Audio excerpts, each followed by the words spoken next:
Kemudian antara perkaranya lagi apa?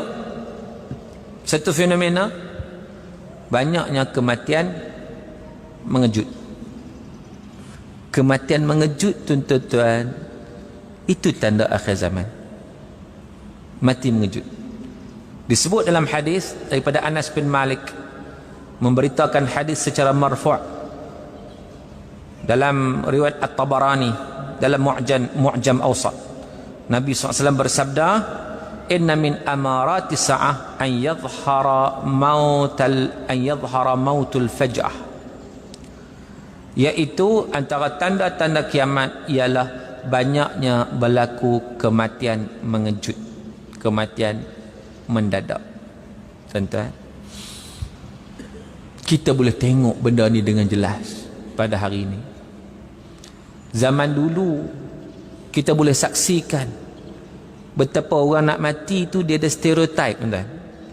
Nak mati tu biasanya dia akan sakit dulu. Sakit, boleh bercakap elok, lama-lama tak boleh nak bercakap. Kemudian duduk di rumah, tak keluar rumah dah. Duduk, lepas duduk berjalan pun pakai tongkat 4 tu.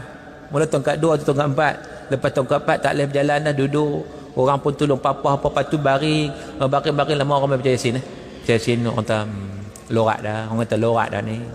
Mainlah kita baca Yasin lepas semua sampai dia meninggal. Itu stereotip. Banyakkan mati semua lagu tu. Jumpa sana sakit, orang baca Yasin. Sini sakit, orang baca Yasin. Kan dulu kan? Sekarang ni tuan-tuan, kalau tuan-tuan perasan, kematian hak macam tu bukan tak ada, ada, tapi tak banyak dah. Banyak kematian yang mengejut. Duduk elok-elok, duduk sembang tu, duduk sembang elok-elok, tiba-tiba pak, dia main sakit dada. Dia main sakit dada, bawa pergi hospital, mati. Kenapa? Heart attack, sakit jantung. Berapa banyak kes yang berlaku seumpama itu sekarang ini. Tu belum lagi aksiden mati mengejut, oh banyak. Tu belum lagi yang kena kanser, tiba-tiba hantar-hantar pergi hospital stage 4. Terkejut dah, stage 4 dah. Duduk 2-3 hari, 4-5 hari tak. Kematian mengejut, tuan-tuan, cukup banyak. Dan itu satu fenomena yang berlaku, yang menunjukkan betapa itulah tanda-tanda akhir zaman, yang menuntut kita untuk membuat persiapan dan juga persediaan serapi mungkin, sebaik mungkin. Kita buat persiapan kita, tuan-tuan, untuk menghadapi kematian yang boleh datang pada bila-bila masa. Kerana dia datang secara faj'ah. Mautul faj'ah maknanya mati secara mengejut, tak sangka-sangka. Penyakit tu tak duk cek, tak pernah ada pun. Bukan tak nak cek, tak nak ada. Tiba-tiba dia main tu, main sekaligus terus kolaps, terus jatuh. Itu yang kita kata kematian mengejut. Tuan-tuan yang dirahmati Allah. Apa lagi fenomena?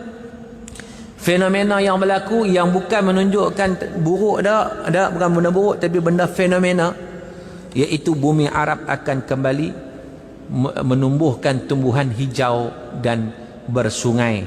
Sumber daripada Abu Hurairah, hadis sahih Muslim.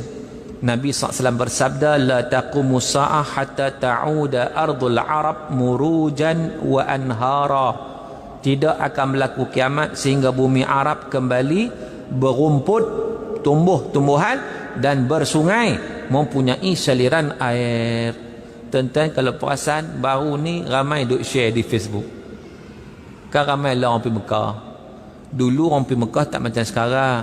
Dulu jarang-jarang pergi Mekah. Lah ni hari-hari ada penerbangan. Kalau kita pergi Mekah, muka Melayu saya, muka Bang Saleh banyak lah nak ceritanya, ramainya orang kita pergi ni. Dulu tak macam tu. Lah ni bila nak pergi, jom pergi, senang je kan. Siapa nak pergi boleh pergi, ada masalah, boleh je nak pergi, anytime boleh pergi, mudah. Dan waktu kita dapat menyaksikan perkembangan Mekah. Dulu kering kontang kan, sekarang ni kalau kita tengok dia sudah berubah. Dan saya sendiri saksikan, dan saya pernah sebut ke tuan-tuan, hari tu saya pergi Mekah bulan 11 hari tu, itu sekolah hari tu kan, 2 bulan lepas lah. 2 bulan lepas saya pergi. Saya pun terkejut kan. Sebab kita duk pergi, kadang kita bawa orang pergi tu kan, dah jadi apa kita kata sebagai penasihat untuk bawa membincangkan tentang perkara-perkara yang berkaitan dengan hukum hakam. Bawa pergi sana, bawa jemaah sebagainya. Dulu duk pergi tengok Banyak lagi bukit-bukit yang batu-batu ni. Lalu batu nampak kan? Kan bukit depa kan bukit yang batu. Tapi saya sebut kat tuan-tuan baru ni, yang saya sendiri terkejut bila mana saya nak pergi ke Hudaibiyah tu. Kalau orang nak pergi Mekah dia tahu, dia boleh bayang Hudaibiyah tempat dia nak ambil, tempat dia nak miqat pula kan. Dia nak apa? Nak buat umrah pula tu, dia pergi Hudaibiyah, antaranya tempat yang jemaah akan dibawa. Itu memanglah mana-mana package umrah dia akan bawa pergi Hudaibiyah, dia akan bawa pergi Ja'ranah. Tambahan lagi nak bawa pergi ke Taif, ke Qarnul Manazil, tak apa yang tu. Tapi dalam perjalanan ke Hudaibiyah tu, dia akan lalu ladang unta, tuan-tuan. Lalu ladang unta belah kanan. Kalau pergi dia belah kanan ladang unta. Dan kiri kanan tu akan nampak bukit. Pasir, bukit. Pasir, bukit. Dan bukit tu selama ni memang saya tengok, tuan-tuan, bukit tu bukit batu lah. Bukit batu. Batu, adalah pokok-pokok renet, pokok padang pasir tu adalah. Pokok gurun tu kan. Tapi baru ni pun saya tengok, saya pun rasa pelik, tuan-tuan. Bila mana lalu tu saya tengok satu bukit tu hijau ya penuh. Hijau, fenomena ni tak pernah tengok. Tempat yang sama kita tengok sebelum ni tidak ditumbuhi dengan tumbuhan. Tempat yang sama bukan dia pergi tanam tak, memang ditumbuh. Tempat yang sama tiba-tiba pohon hijau tumbuh. Tuan-tuan, ini mengejutkan sebab benda tak pernah berlaku. Rupa-rupanya bukan tempat tu saja, tempat lain pun orang habaq serupa juga, sini sana banyak tempat. Kita pun terkejut, siapa jadi macam ni? Tak payah terkejut, tuan-tuan. Nak terkejut apa? Nabi dah habaq lah. Sebab tu orang yang berdamping dengan hadis Nabi SAW, orang yang baca hadis Nabi ni, dia tak terkejut. Bahkan dia tengok macam tu satu keinsafan dalam diri dia. Hak Nabi habaq ni, tuan-tuan, dah mula berlaku sikit. Dan Nabi bagi tahu dah bahawa tidak akan berlaku kiamat hinggalah bumi Arab itu kembali menghijau, berumput, naik pokok. Maknanya benda itu akan berlaku. Dan orang yang faham hadis Nabi, dia tak terkejut. Dia tengok ni, patutlah aku dah baca hari tu di masjid. Allah faham aku baca hadis tu. Nampak tak, tuan-tuan? Jadi kita nampak, Allahu Akbar. Ini tanda kebesaran dan keagungan Allah Subhanahu wa taala. Tanda kebenaran Rasulullah sallallahu alaihi wasallam menyampaikan sesuatu yang benar. Wa ma yantiqu 'anil hawa in huwa illa wahyun yuha. Nabi tidak bercakap daripada hawa nafsu, melainkan hak Nabi bercakap itu merupakan wahyu daripada Allah Ta'ala. Nabi sebut, tuan-tuan, dah berlaku. Itu satu fenomena. Tak baik ke fenomena itu? Dah, dia tak kena mengena tak baik pun. Nak tak baik apa? Tumbuhan hijau okey lah. Kan? Tapi itu tanda kiamat. Batu kita kata tanda kiamat bukan sekadar menunjukkan benda tak baik. Dah. Tapi dia satu fenomena yang berlaku. Satu perubahan yang berlaku. Baik perubahan iklim, baik perubahan kita kata tanah, baik perubahan muka bumi. Perubahan-perubahan ini menunjukkan Nabi dah habaq 1400 tahun dulu, dan inilah yang akan berlaku satu demi satu demi satu demi satu.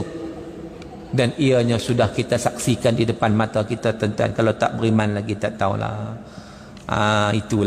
Itulah nak mengingatkan kepada kita, supaya kita ingat tentang keimanan kepada Allah Subhanahu wa taala mesti dipertingkatkan. Sebab apa yang disebut oleh Nabi sallallahu alaihi wasallam tak silap, tuan-tuan, dia tetap akan berlaku dan dia terus berlaku sampailah satu tahap bila mana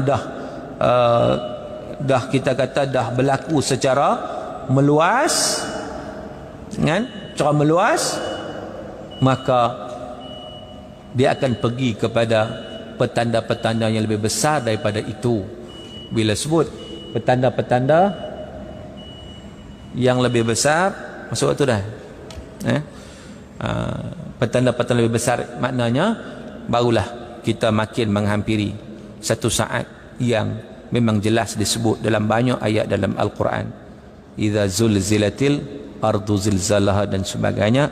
Tuan-tuan, nak masuk waktu Isyak. Jadi kita bagi laluan dulu untuk azan Isyak dikumandangkan, insya-Allah. Kita akan sambung selepas ini, insya-Allah.